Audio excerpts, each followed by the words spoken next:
Bonjour les amis de la chaîne YouTube Vue du droit. J'insiste sur cet intitulé parce que le petit média que j'ai constitué avec le blog, les réseaux et la chaîne YouTube porte bien ce nom. Nous faisons un travail critique et engagé politiquement sur l'actualité, mais à partir de la compétence juridique, celle que je m'attribue après une longue carrière, à la fois de praticien avocat et d'universitaire. Donc, aujourd'hui, nous allons parler des élections présidentielle, non, de l'élection présidentielle. Faut faire attention, le pluriel s'impose quand il y a des municipales, quand il y a des législatives, mais l'élection présidentielle, que ce soit aux États-Unis ou en France, elle est unique. C'est l'élection présidentielle américaine. Mais on va le faire non pas en se lançant dans des pronostics, non pas en commentant par avance les résultats qui pourraient intervenir après le vote du mardi 5 novembre, mais en essayant d'expliquer un petit peu, d'éclairer ce qu'est le système électoral américain, totalement différent du nôtre, complètement inconnu chez nous, la culture juridique étant ce qu'elle est dans notre pays. On a un système électoral, nous, dont je vais dire un petit mot, et ce système électoral, il vaut ce qu'il vaut, il n'est pas si mauvais que ça d'ailleurs, aujourd'hui. Ça n'a pas toujours été le cas, et on a tendance à le plaquer sur ce qui se passe aux États-Unis, ce qui amène à de très lourds contresens. Bien. Donc, ce sera vraiment un petit truc pédagogique. Enfin, quand je dis petit, je vais essayer d'être concis. Je fais à chaque fois cette promesse. Donc, élection présidentielle américaine. Alors, c'est une foire assez étonnante. Je vais faire deux observations. D'abord, j'en ai connu des élections présidentielles américaines. Je reprends le pluriel parce que j'en ai connu beaucoup. Je n'ai jamais vu une telle situation de division, une telle situation passionnelle et probablement une telle situation aussi lourde de danger, parce que la caractéristique de ce vote, c'est que le perdant n'acceptera pas la victoire de l'autre, avec toutes les conséquences que cela peut impliquer. Alors, euh, la deuxième observation, c'est notre attitude. Notre attitude en France vis-à-vis du colonisateur, parce que nous avons une mentalité de coloniser, et c'est assez extraordinaire de voir comment on se passionne, comment on se positionne sur cette élection en envoyant l'objectivité par-dessus les moulins. On est engagé, et naturellement, à 80%, pour les démocrates. Pour les démocrates, et donc on soutient Kamala Harris. Alors il y a une petite minorité qui soutient Donald Trump. Alors je les affiche tous les deux pour montrer comment, y compris là-bas, ça se présente et à quel point cette soumission est complètement ridicule. Je prends un petit exemple que j'illustre encore une fois. C'est à propos des élections en Géorgie où, bon, il y a eu un résultat qui n'a pas fait plaisir à l'Occident, qui a fait plaisir au Sud global, mais pas à l'Occident. Donc, dans ce cas-là, l'Occident, qu'est-ce qu'il fait? Il fait comme d'habitude, que ce soit par l'intermédiaire des États-Unis ou par l'intermédiaire de l'Union européenne, il prétend que les élections ont été truquées. Et regardez comment le nouvel observateur, alors, dont on prétend qu'il est de gauche, c'est risible, le nouvel observateur vous dit, oh là là, les élections ont été truquées en Géorgie, c'est un institut américain qui le dit. Voyez-vous? Donc, on ne sait pas quel institut, on ne connaît pas son sérieux, on sait comment ils se sont comportés en 2020. Eh bien, non, non, le nouvel observateur vous dit, les élections ont été truquées, les Géorgiens n'ont jamais choisi le parti qui s'appelle le Rêve géorgien, c'était assez joli comme terme, et par conséquent, si les Américains le disent, euh, ces élections ne sont pas régulières et auraient dû être annulées. Alors, on va essayer de provoquer des manifestations, on va financer des organisations euh, internes avec de l'argent étranger en essayant d'obtenir ce qu'on appelle une révolution de couleur. Pas sûr du tout que ça marche parce qu'ils ont déjà tenté la chose. Je reste 2 secondes sur la Géorgie. En ce qu'elle est très significative, ils ont déjà tenté une révolution de couleur lorsque la Géorgie a adopté une loi sur justement le contrôle des intérêts financiers étrangers. Ça n'a pas plu à l'Union européenne, ça n'a pas plu aux États-Unis, qui eux-mêmes se sont dotés de la même législation. Mais non, s'il s'agit des gens qui sont susceptibles de gêner les Russes, on va exiger qu'ils n'appliquent pas ce genre de texte qu'on s'applique à nous-mêmes. Voilà. Bon, alors, écoutez, allons-y. On va parler du système électoral. On va commencer par en parler du système électoral en général, et après on examinera un peu en détail le système américain.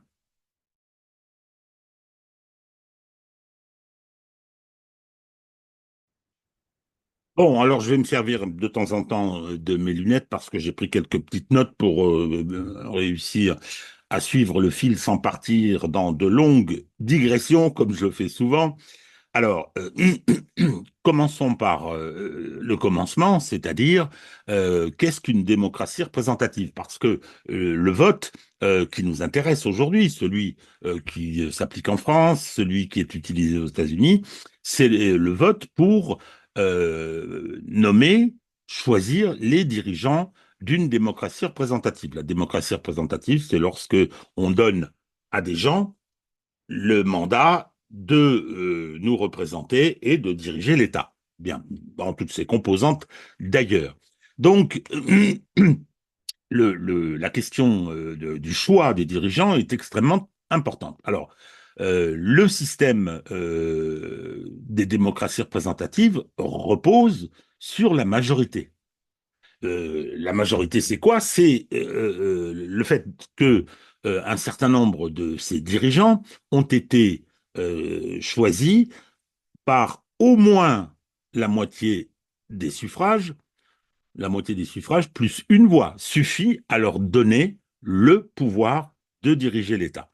Donc c'est une responsabilité extrêmement importante et on va avoir par conséquent une majorité ainsi définie qui va diriger. Alors pour que ce soit accepté par la minorité, il faut qu'il y ait un certain nombre de règles qui soient respectées. Alors, sur la majorité, c'est la majorité classique, hein, 50% plus 1. Il y a des majorités renforcées pour des révisions de constitution et tout. C'est un autre sujet. Donc, le scrutin, on va l'organiser avec cet objectif principal qui est celui que la minorité accepte le pouvoir de la majorité, qui va disposer de prérogatives importantes, à commencer par celui de la violence légitime. Donc, cette légitimité va dépendre du scrutin. Et ce scrutin, il doit obéir à plusieurs caractéristiques. D'abord, il est nécessaire de prévoir ce qu'on appelle le mandat à temps. TEMPS. Le mandat à temps, c'est-à-dire que euh, les élus le sont pour une durée définie, déterminée.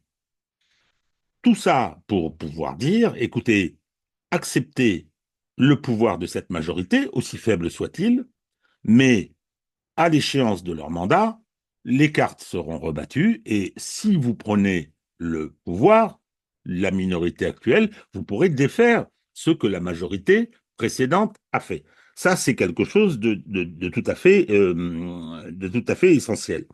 Ensuite, il y a le concept de sincérité du scrutin. Il est indispensable que le scrutin ait été régulier. Alors, on va être clair, toutes les règles n'empêcheront pas que dès lors qu'on est dans un système de vote, il y a de la fraude et des irrégularités. Pourquoi? Parce que les hommes sont ainsi faits, on a envie de gagner, on a envie d'avoir le pouvoir. Donc, les règles d'organisation des élections sont destinées justement à les encadrer et à éviter les irrégularités et les fraudes pour que le scrutin soit considéré, c'est ça le concept, sincère, la sincérité du scrutin, et c'est celle-là qu'on doit autant que possible garantir. Alors, ce concept, il a un certain nombre de conséquences. Le concept de sincérité du scrutin, d'abord, les élections sont strictement encadrés par la loi sur leur fonctionnement, sur la manière dont ça se passe. Et ensuite, euh, on peut par la suite, s'il y a eu des irrégularités et des fraudes, pas tout à fait la même chose, hein. L'irrégularité, c'est quand le formalisme n'a pas été respecté et que ces irrégularités ont été de nature à altérer la sincérité du scrutin. La fraude, c'est pareil, sauf que la fraude, c'est du pénal. On peut être poursuivi si on a délibérément fraudé, c'est-à-dire on a bourré des urnes, c'est-à-dire qu'on a manipulé les inscriptions, etc., etc. Donc ça relève du code pénal. Euh, L'existence des fraudes est de nature aussi à altérer la sincérité du scrutin et à aboutir, par conséquent, avec l'intervention du juge, à l'annulation de ce scrutin. Alors en France, il y a deux systèmes de nullité des élections. D'abord, il y a, et je les mets dans cet ordre-là, parce que c'est particulier, c'est qui est relatif aux conséquences de la loi de 1900, pardon, 1990 sur le financement public de la vie politique, qui fait que si les règles relatives au financement n'ont pas été respectées, même s'il y a un écart de voix important, aboutissent à l'annulation de la dite élection. Sinon, s'il s'agit simplement d'irrégularités, voire de fraude, le juge va regarder si ces irrégularités établies, si ces fraudes établies ont été de nature, et je me répète encore, à altérer la sincérité du scrutin, c'est-à-dire que si elles n'avaient pas eu lieu, le scrutin aurait été différent. Donc, le juge va regarder l'écart de voix. Il va regarder l'écart de voix. S'il y a un grand écart de voix, il va constater que ces irrégularités, qui peuvent parfois être bénignes, mais bon, il y a des règles, il faut les respecter, ces irrégularités qui peuvent parfois être bénignes, n'ont pas, si l'écart de voix est important, n'ont pas eu d'influence sur le résultat final. S'il considère que les écarts étant suffisamment faibles, elles ont eu de l'influence sur le résultat final, il va annuler et on va refaire les élections. Ça arrive tout le temps, hein. Alors, les élections locales, c'est le juge administratif, les élections nationales, c'est le Conseil constitutionnel, etc. Tout ça, chez nous, est assez bien organisé. On a mis du temps à y arriver, mais aujourd'hui, moi, j'ai tendance à considérer que le système français n'est pas mauvais, hein. Un peu de cocorico, finalement, pourquoi pas.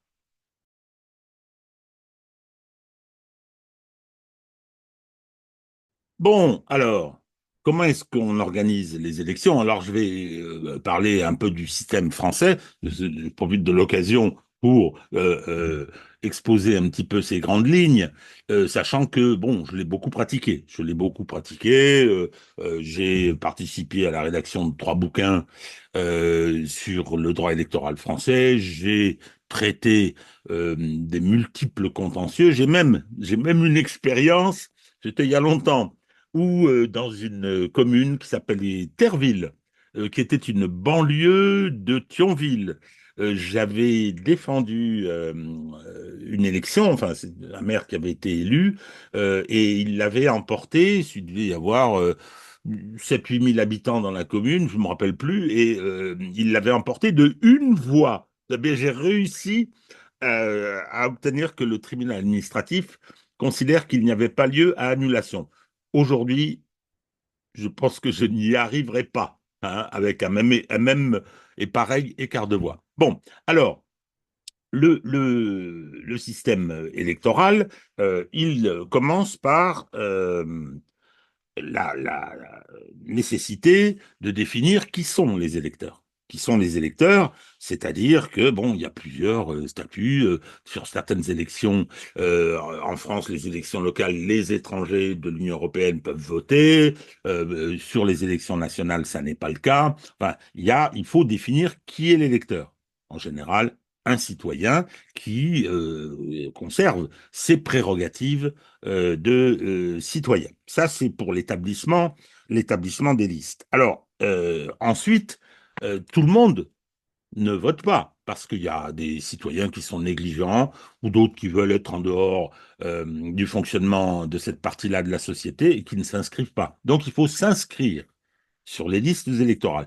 Et là, il y a une première rigueur, c'est-à-dire qu'il faut effectivement, parce qu'on ne vote qu'une fois, donc il faut que vous votiez sur votre lieu de résidence, ou en tout cas un lieu auquel vous êtes rattaché par le biais par un biais fiscal, par exemple. Donc c'est pour ça que bon, on peut voter, si on est parisien, on peut voter en province, à condition d'eux, etc. Mais c'est contrôlé. C'est contrôlé. Et lorsque vous changez de bureau de vote, que vous vous réinscrivez sur les listes électorales, il faut que le travail de radiation de votre inscription précédente soit effectué. C'est pour ça qu'il y a des révisions périodiques, on renvoie, si les lettres reviennent avec n'habitent pas à l'adresse indiquée, ben, la radiation intervient. Alors il est possible le jour du vote de se faire, s'il y a eu une erreur ou s'il y a eu un malentendu, il est possible sur justification, de se faire réinscrire. Bon, tout ça, c'est pour ça d'ailleurs qu'il y a un juge d'instance hein, qui est compétent pour la circonscription et qui peut y intervenir. Alors, euh, ça, c'est le deuxième point. Ensuite, il faut convoquer l'élection. Ça, c'est un décret qui va convoquer l'élection en disant, voilà, telle élection aura lieu à telle date, dans telles conditions. Et ce décret, il peut faire l'objet de voies de recours parce qu'il peut y avoir des erreurs, il peut y avoir des manipulations aussi. C'est-à-dire que, bon, moi, je m'interroge beaucoup sur ce qui s'est produit en 2020 pour les élections municipales lorsque le premier tour avait été fixé, si je ne m'abuse, au 15 mars, c'était un dimanche. Le deuxième tour, parce qu'il y a une semaine d'écart entre les deux tours des élections municipales, le deuxième tour devait avoir lieu, c'était 5-12, donc le 22, je pense, et le 17 mars commençait le confinement, le premier confinement Covid. Donc, le deuxième tour n'a pas pu avoir lieu. Et donc, on l'a réorganisé au mois de juin avec un écart de presque 3 mois, ce qui, à mon avis, a lourdement altéré la sincérité du scrutin. On n'allait pas annuler les élections de 2020 qui avaient renvoyé Madame Hidalgo à la tête de la mairie de Paris. On n'allait pas toutes les annuler sur le territoire. Mais ça, c'était les manipulations de monsieur Macron, qui aurait pu, dès lors qu'il avait décidé que, parce que c'est lui qui l'a décidé, que le premier confinement commencerait le 17 mars, il n'aurait pas dû maintenir le premier tour des municipales au 15. Bon, c'est une histoire sur laquelle on reviendra probablement dans le futur, mais tout ça fait partie des lourds contentieux que nous aurons contre cet homme. Alors, le jour du vote, l'élection est organisée par la commune. L'autorité qui a la responsabilité, l'autorité juridique qui a la responsabilité de l'organisation du scrutin, c'est la commune. C'est elle qui doit ouvrir les bureaux de vote, qui doit procéder à l'installation des bureaux, pas bureaux physiques, mais des bureaux des gens qui l'organisent, avec un président, des assesseurs, etc., fournir le matériel, acheminer les bulletins. Tout ça, c'est la responsabilité de la commune. Bon, il y a des règles assez strictes hein, sur le fonctionnement des bureaux. Il faut que il y ait des isoloirs. Personne ne doit rentrer dans les bureaux et y tenir des propos politiques. Il faut que la neutralité du lieu soit totale.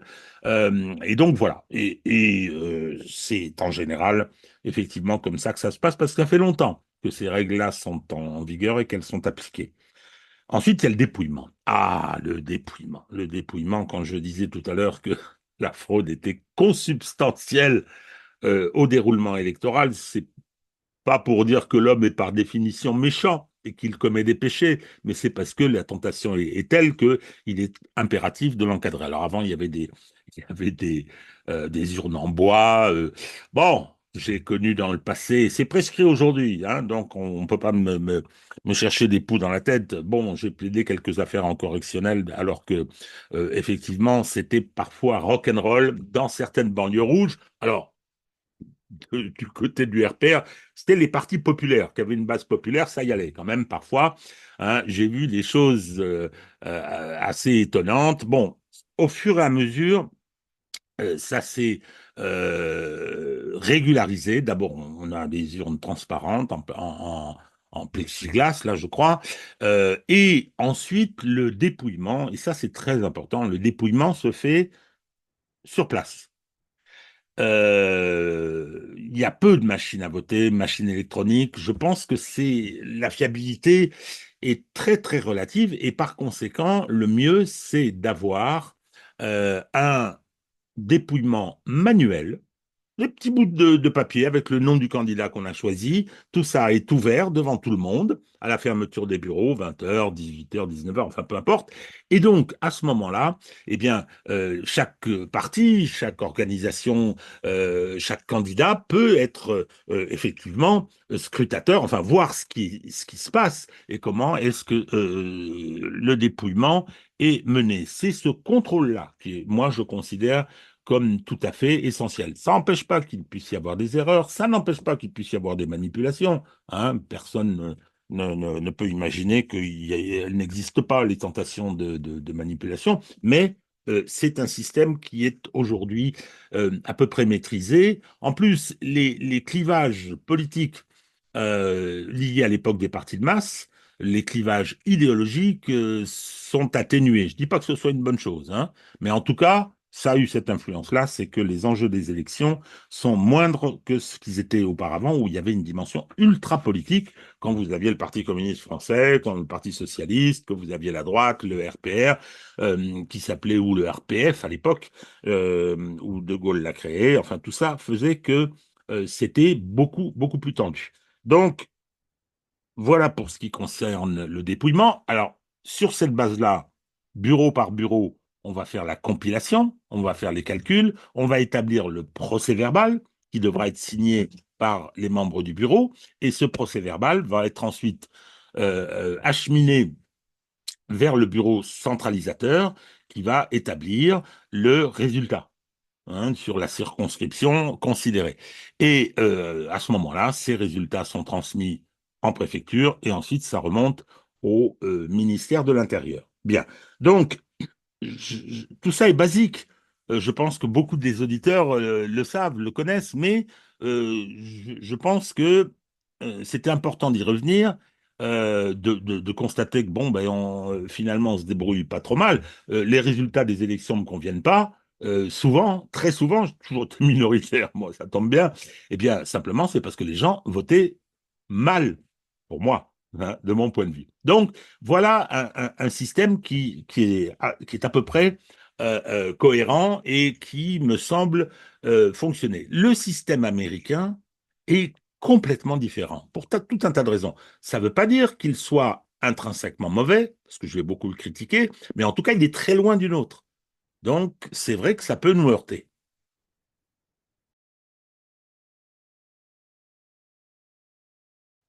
Bon, le système américain.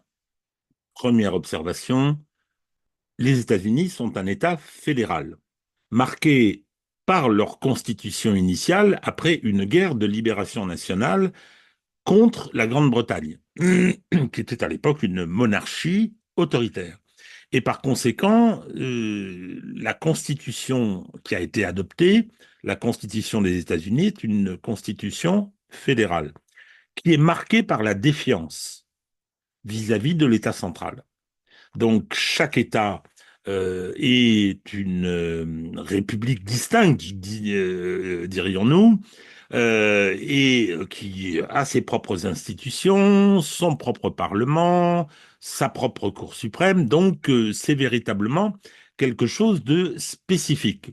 Un grand État, en plus, un très grand État, et finalement très décentralisé. Il y a une répartition des compétences, mais enfin, elle est au profit des États locaux. Et cette défiance, ben, elle s'est manifestée de façon exacerbée avec la guerre de sécession, quand une partie des États des États-Unis ont décidé de faire bande à part. Pour tout un tas de raisons, on ne va pas revenir sur cette question dans cette vidéo. On vous invite à aller, c'est pas ce qui manque sur YouTube concernant ce conflit si particulier. Alors, on a donc, en ce qui concerne le système électoral, des choses qui sont différentes d'un État à l'autre, qui sont différentes d'un État à l'autre. C'est un système qui est assez hétérogène.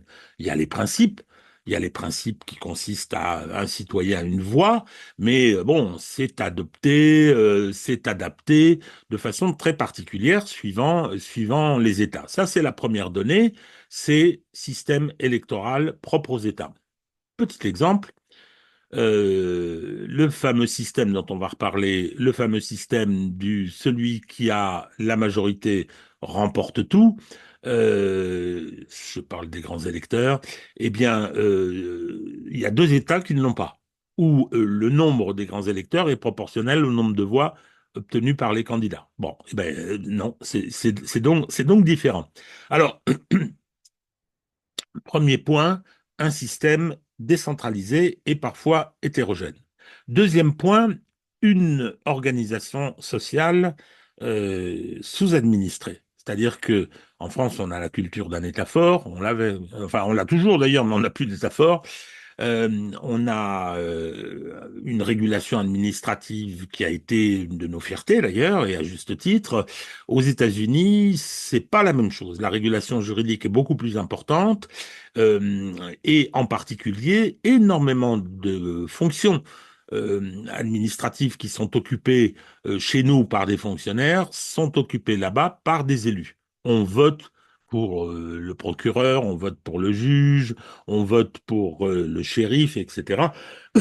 Donc, il y a énormément d'élections et cela amène à multiplier les occurrences de vote. Il y a tous les votes de l'État, il y a les votes relatifs à l'État fédéral, les législateurs, le vote des gouverneurs pour les États, pour le président concernant l'État fédéral, etc. Donc, énormément de votes. On vote aussi sur des référendums assez fréquents, assez réguliers, voire la Californie par exemple. Donc, on n'arrête pas de voter. Et il peut arriver que, à l'occasion d'un vote, et ce sera le cas pour l'élection du président, à l'occasion d'un vote, on est à voter le même jour, dans la même urne, pour je ne sais combien de scrutins. Il arrive qu'il y ait des bulletins qui fassent 30 pages, avec des cases qu'on a choquées. Alors imaginez-vous le dépouillement. Ça, c'est ce qui est assez caractéristique du système américain et qui ne le rend pas simple à gérer, qui ne le rend pas facile à gérer. Alors, là-dessus, il y a bien évidemment la question de l'établissement des listes électorales. Il faut s'inscrire pour pouvoir voter, mais le problème, c'est qu'on peut le faire le jour de l'élection, par exemple, hein. En France, ça, vous pouvez essayer. Si vous avez été radié indûment, vous pouvez obtenir d'être rétabli, mais pas, pas pour vous faire inscrire à partir de rien le jour du vote. On peut mettre sur son inscription sur la liste électorale son appartenance de parti ou sa sympathie de parti, démocrate, républicain. Ça, c'est le genre de choses qu'on ne peut pas imaginer chez nous. Alors, il y a également la multiplication des systèmes de vote. Il y a l'urne, il y a les machines à voter. Les machines à voter, c'est pas le vote électronique, hein, c'est encore quelque chose de différent. C'est des cartes perforées.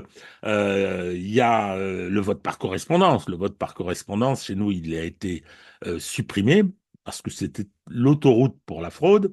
Eh bien, aux États-Unis, il existe.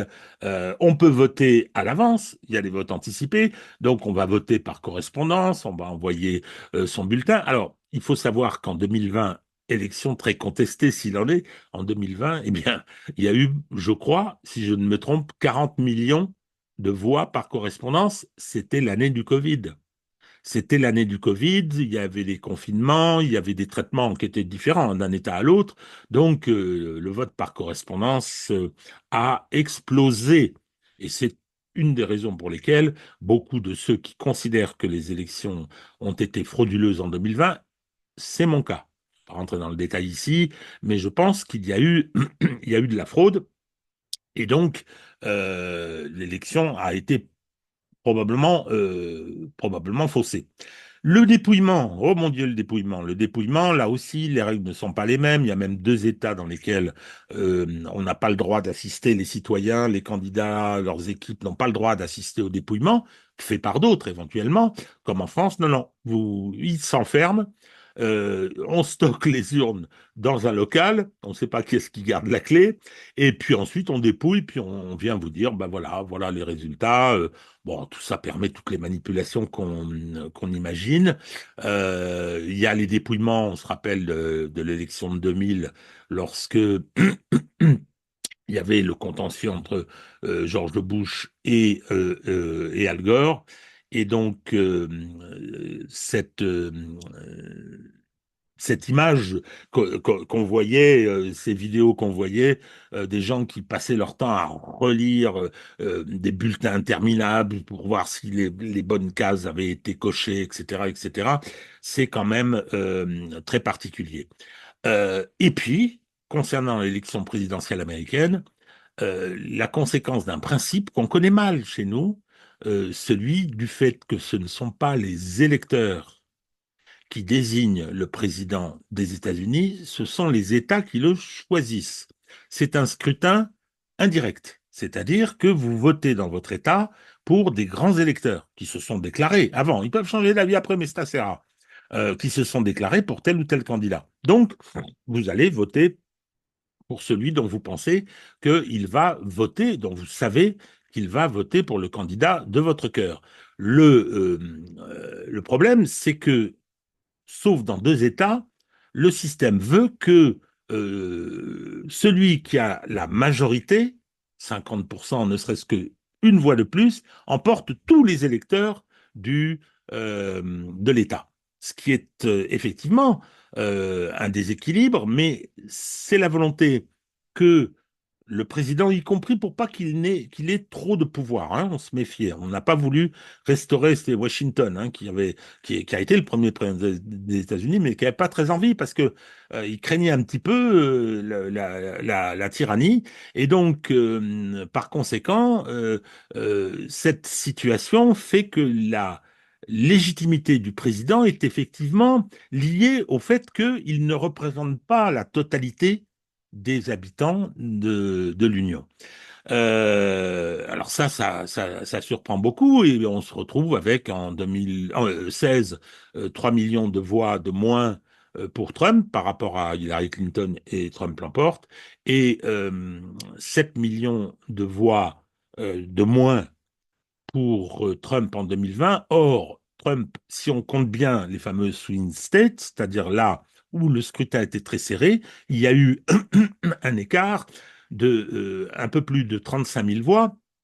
Alors pourquoi je dis 35 000? Parce qu'en fait, il a perdu, si on fait les additions de tous ces États, de 70 000 voix, mais les 35 000, c'est s'il y avait eu un déplacement de ces voix. Hein, en sa direction. Donc, on peut dire que Donald Trump a perdu l'élection de 2020 de 35 000 voix. Or, si on totalise l'ensemble des votes, régulier ou irrégulier, on arrive à un écart de 7 millions. C'est pas rien quand même. 7 millions de voix. Bon, donc voilà le système électoral américain qui est si particulier. Alors, ça fait qu'on a une sincérité du scrutin pardon, tel que nous on l'entend, qui est quand même fragile. Le problème, c'est que ça existe depuis l'origine. Ça existe depuis l'origine et qu'en fait, euh, il n'y a pas eu de gros soucis. Y compris que, regardons ce qui s'est passé euh, avec Gerald Ford. Gerald Ford a été président, mais comment a-t-il été président? Il n'a jamais été élu par personne. Il a été choisi par le Sénat. Dans quelles circonstances? Eh bien, le vice-président de Richard Nixon, Spiro Agnew, a été convaincu de corruption. Il a dû démissionner. Nixon, à cause du Watergate, a dû démissionner. Eh bien, résultat, le Sénat avait dû auparavant remplacer Spiro Agnew et avait choisi Gerald Ford. Et Gerald Ford a été président des États-Unis. Il s'est représenté après, il a fait un mandat de 2 ans. Il s'est représenté après et il a été battu par Carter. En 2000, Le vote, en particulier avec la crise du dépouillement de la Floride, où Jeb Bush avait un peu forcé sur les manipulations, Jeb Bush, le frère du candidat Bush, eh bien, on a mis fin au dépouillement. Stop. La Cour suprême a décidé que ce serait Bush, et Al Gore a accepté. Il n'a pas pu faire, d'une certaine façon, pu faire autrement, ou en tout cas, il y avait cette culture du consensus qui l'a permis. Regardons ce qui s'est passé avec Kamala Harris. Kamala Harris, c'est quand même extraordinaire. On a l'élection de 2020. Biden arrive au pouvoir. Au bout de 6 mois, on a la conviction qu'il n'est plus fonctionnel. Écoutez, on passait son temps à voir des vidéos un peu effrayantes.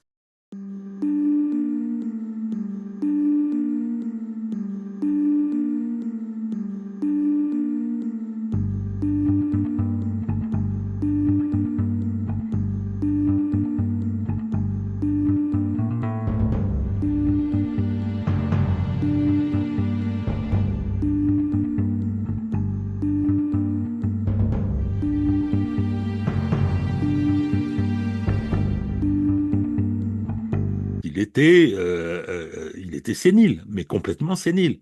Moyennant quoi, et il est toujours président là à cette heure, on a 4 ans, la première puissance du monde dirigée par un président non fonctionnel. Qu'est-ce que ça veut dire? Ça veut dire qu'il y a un appareil d'État qui est complètement démocrate, où les néoconservateurs, les cinglés du sous-sol, comme les appelait Bush père, tiennent la boutique, le blob, comme l'appelait Barack Obama lui-même, qui tient. Bon, on s'aperçoit, après un débat avec Trump, que c'est impossible, qu'il ne peut pas se représenter. Hein. Donc, il faut trouver une solution en vitesse. Donc, qu'est-ce qu'on fait?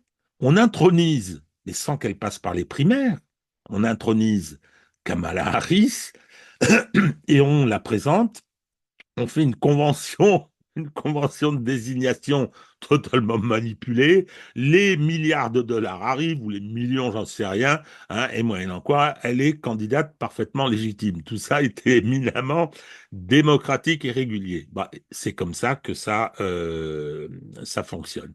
Alors, euh, en ce qui concerne, d'une certaine façon, Donald Trump. Donald Trump, il a comme caractéristique d'avoir été candidat contre l'avis du républicain, pardon. Il s'est imposé contre l'appareil du parti pour l'élection de 2016 et il a gagné contre le système. Il a gagné contre le système. Espèce de, comme disait Michael Moore, de cocktail Molotov politique lancé dans ce système. C'est l'explication de tout ce qui va se passer par la suite. C'est-à-dire qu'aujourd'hui, ce consensus n'existe plus. Ce consensus n'existe plus et on a une situation où, quel que soit le résultat du 5 novembre, l'autre partie ne l'acceptera pas. Je ne sais pas ce qui va se passer, j'en sais rien. Il y a des procédures que certains envisagent. Il y a des opérations, y aura-t-il des troubles importants, comme ça avait été un peu le cas, même si je pense que ça a été gonflé le 6 janvier avec l'invasion du Capitole. Bon, donc on verra. Mais ce qui est clair aussi, c'est que une des raisons de cette acceptation historique, est-elle arrivée à son terme? Je n'en sais rien. Euh, cette acceptation repose aussi sur un autre aspect, qui est celui de la brièveté des mandats. Alors ça, c'est très personnel ce que je dis là, mais le mandat de parlementaire à la Chambre des représentants, il est de 2 ans. Et donc, c'est très court. Le mandat du président, c'est 4 ans. C'est court aussi. Le mandat des gouverneurs, c'est 4 ans. Ça veut dire que la première année, vous prenez vos dispositions, vous vous installez au pouvoir, ensuite vous gouvernez pendant 2 ans, et puis après vous préparez soit votre réélection, soit celle de votre successeur appartenant à votre parti. Toujours est-il donc que ça doit jouer la brièveté de ces mandats. C'est pas comme en France où quand il y avait le septennat, hein, en 74, quand euh, François Mitterrand est battu de 300 000 voix par Valéry Giscard d'Estaing, bah, c'est pour 7 ans, mes amis, c'est long, 7 ans, c'est quand même très très long. Alors, je voudrais ajouter qu'il ne faut pas croire que les élections aux États-Unis, c'est un champ de foire. C'est pas si simple que ça. Il y a un système qui est un système où les irrégularités sont absorbées par le système. Il n'y a pas nécessairement de l'immoralité, il y a de la fraude. Il y a toujours de la fraude, ça c'est clair, aux États-Unis comme ailleurs. Mais encore faut-il que cette fraude, justement, débouche sur des situations inacceptables, qui ne sont pas acceptées par la minorité. Euh, L'absence de sincérité du scrutin, elle est relative. Elle est relative. Il faut qu'elle génère le refus de la légitimité de l'élection de la majorité. Donc, c'est la raison pour laquelle, aux États-Unis, cette acceptation de l'absence de sincérité ou d'une sincérité restreinte est différente de chez nous. Mais il ne faut pas croire que pour autant, aux États-Unis, on fait n'importe quoi. Il y a un contentieux pénal assez important de la fraude électorale. Il y a eu deux études qui ont été faites par des universités ou des instituts de recherche, une qui portait jusqu'à 2012, une période antérieure assez longue, et une autre 2012-2022, où on s'aperçoit qu'il y a de très nombreuses condamnations pénales pour la fraude, avec une petite particularité qui m'a fait sourire, c'est-à-dire que si on fait la proportion des fraudeurs, la proportion d'appartenance partidaire, hein, c'est comme ça qu'on dit, l'appartenance de parti qui est issue des inscriptions sur les listes électorales, les fraudeurs sont à 80% démocrates et à 20% républicains. Bien. Donc, voilà pour ce qui concerne euh, le déroulement des élections aux États-Unis. Alors, je ne sais pas du tout ce qui va sortir de l'élection du 5 novembre. Je pense que c'est une phase assez délicate et assez difficile pour les États-Unis parce que justement, il risque d'y avoir cette absence de consensus et chaque camp, perdant ou gagnant, va affronter l'autre nécessairement. Si c'est Donald Trump qui l'emporte dans la mesure où, pour faire payer à l'administration démocrate ce qu'elle lui a fait subir pendant son mandat et avec le vol des élections, d'après lui, le vol des élections de 2020, et ce qui s'est passé également avec toutes les procédures judiciaires, l'instrumentalisation, mais délirante à certains moments de la justice à des fins politiques. Le fait qu'il ait quand même été l'objet de trois tentatives d'assassinat, dont une est passée très très près et dont il apparaît quand même lorsqu'on on va aux nouvelles de l'autre côté de l'Atlantique, que la défaillance des services secrets, la défaillance des services américains pourrait être assimilable à une complaisance. C'est-à-dire que c'est quand même particulier ce à quoi on a assisté et on l'a vu après avec les commissions d'enquête parlementaires. Alors, je ne sais pas ce qui va se passer. Je pense que tout ça est lourd d'incertitude, peut-être de danger aussi. Enfin, en tout cas, nous verrons. Bon, eh bien, écoutez, on en reparlera après. À bientôt.